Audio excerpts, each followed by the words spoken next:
Hello, world.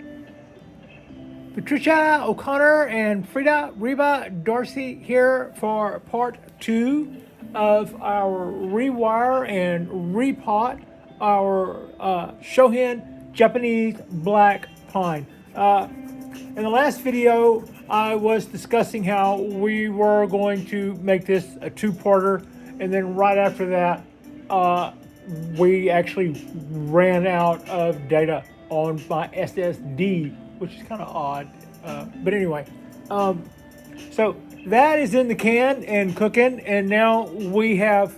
I have pulled out one of Elizabeth from Hinata Ceramics. I pulled out one of her beautiful little unglazed pots. I added a screen to the bottom and a little bit of screen and a little black and a little copper wire. So it is ready to go. Our little pine tree is also, I believe, ready to go. We're going to kind of see if we can untangle these little circular guys. What I cut off already was what was in its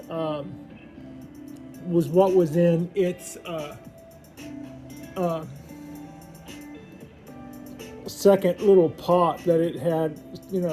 Well, these are all. It had a lot of escape routes, is what I'm fumbling around it saying while I'm doing this, and I don't really want to leave those circular like that. It had a lot of escape routes, and I cut them all off. So that means that intentional or no, that ends up being quite a bit of cutback on the roots. Here is the pot I've selected. We wired the bottom. Put a screen inside, and now we are well and truly good to go. I'm going to add a little bit of substrate in there, and then see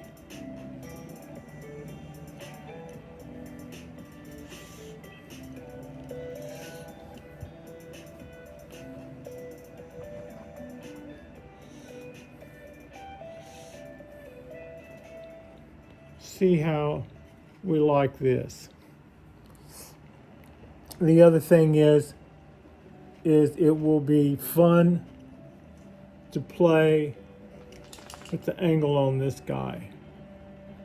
I'm sure of it. I'm sure this is going to be oodles and boodles of fun.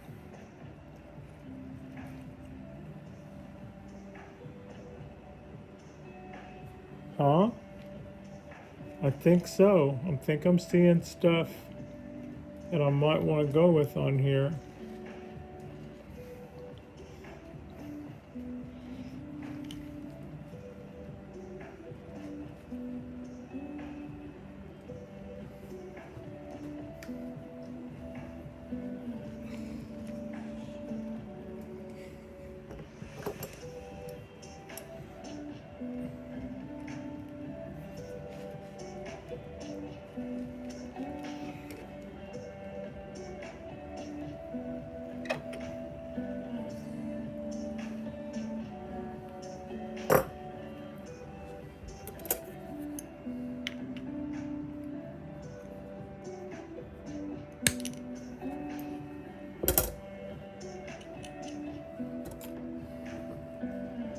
That could stand, oops, a little bit more twist now. Cut that, almost got a little overzealous with how much I cut off.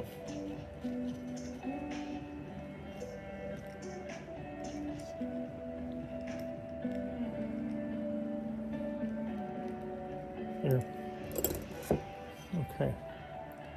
So that is what I think the angle of our dangle will look like when push comes to shove. Set this guy up straight. Does that look okay? I'm thinking that looks pretty okay. That's pretty level for sitting in gravel. And We still have some good exposed roots going there too.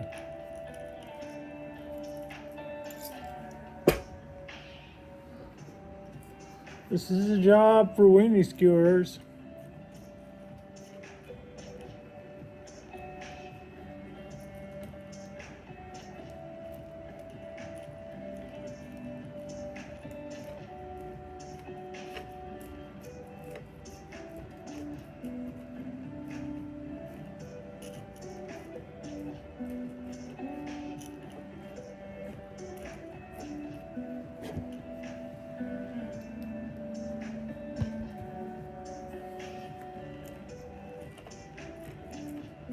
You can feel that stuff getting, you can feel that soil, that substrate firming up as I gave those little punches in there and freed up the space and things fell in it.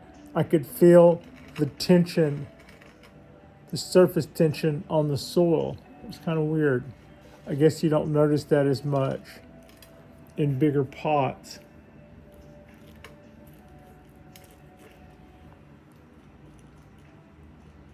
Get out of there.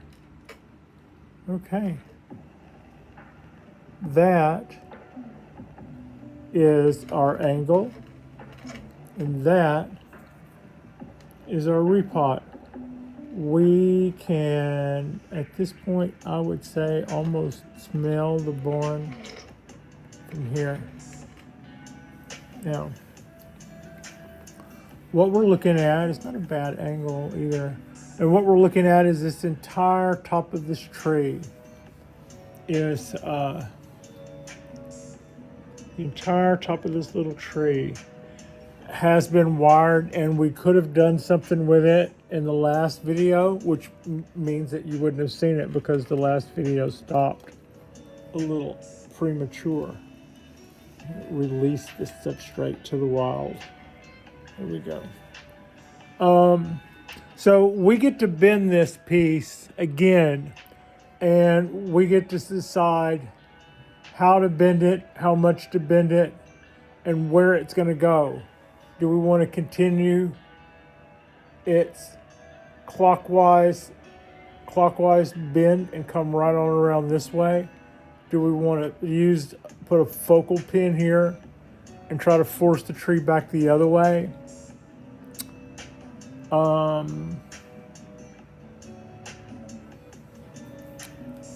Why would it do that? I'm trying to think, why would that be a real world thing that a tree could do? Why would I bend it back the other way? Is what I'm asking myself. What scenario would show up in nature that would be something that might happen? I don't. I think in the best interest of shortening the design, because right now what's hanging out of the pot is hanging out of the pot that much, and that's wider than the pot is. So right now we've got a tree taking up a couple of trees worth of space. That's kind of my answer, I think. So short answer long, we're going to go around this way with this guy.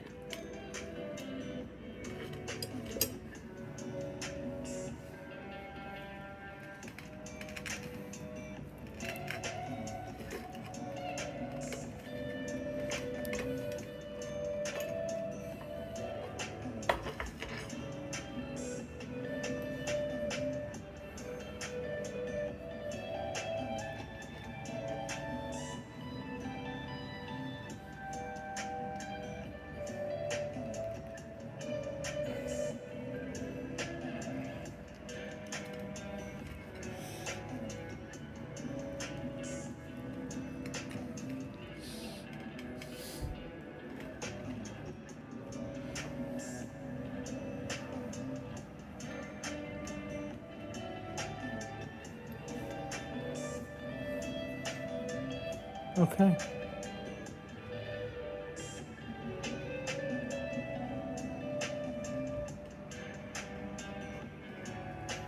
All right.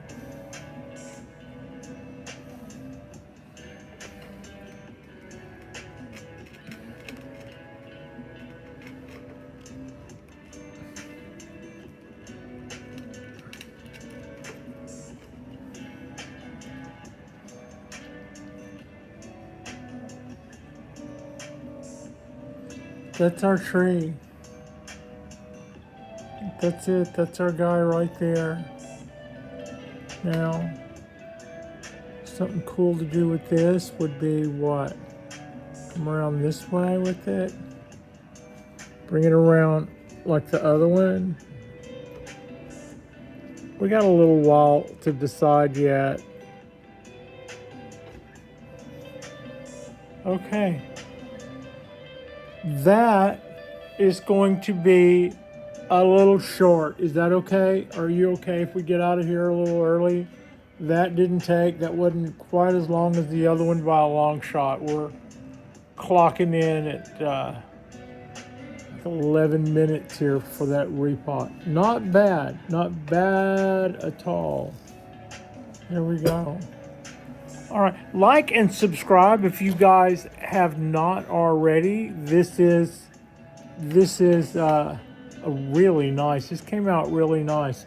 I didn't know I was going to bonsai pot this tonight. I was kind of suspected I would probably go back in that carton, but when I saw all those escape roots and then I cut them all loose, I thought, yeah, if we're going to do a root prune, let's at least put it back.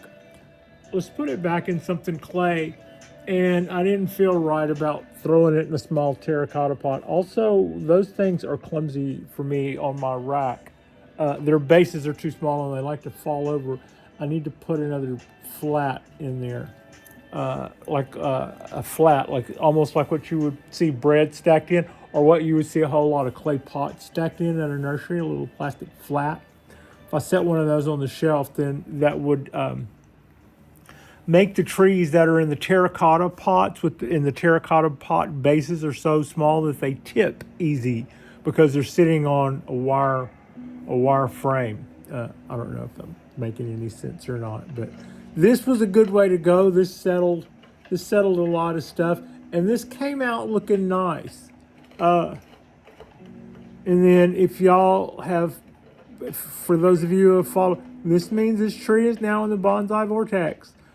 From now on, its roots will be as per this tiny little bonsai pot from England. And we will start all the other bonsai practices that a Japanese black pine in a bonsai pot go through. It will from now on have its candles cut, its needles reduced, its all of the things that we do to bonsai trees from now on, this guy gets. And that's got it. That's our little, it's in the bonsai vortex, which means from now on, we're just going to keep circling the bases and going through our checklist of making this a better and better tree. It's late, y'all. It's about 1:30 by the time I got rolling again. Like and subscribe if you guys have not already. Our next drop will be tomorrow. We will release this one back out on the bench, and then we'll grab another one and probably do some very similar type of work to that. I hope your weekend is turning out as nice as Frida and I's weekend has turned out. It's been beautiful. We were supposed to get rain, and while it would have been good to get rain, it passed to the right of us, which is further upstate. Washington and Oregon may be getting socked for all I know, but we're not here in the Bay Area. We're not getting a drop. I appreciate you. Frida appreciates you. And thank you so much for watching. What's our front? Let's do a turnaround and see if I can show you the front. I don't know what the front is. We're just looking at the tree. One more lap. I think that's the front. I don't necessarily think a tree has to have a front. I love trees that don't have a front, but I'm going to call that the front. Thank you so much for watching.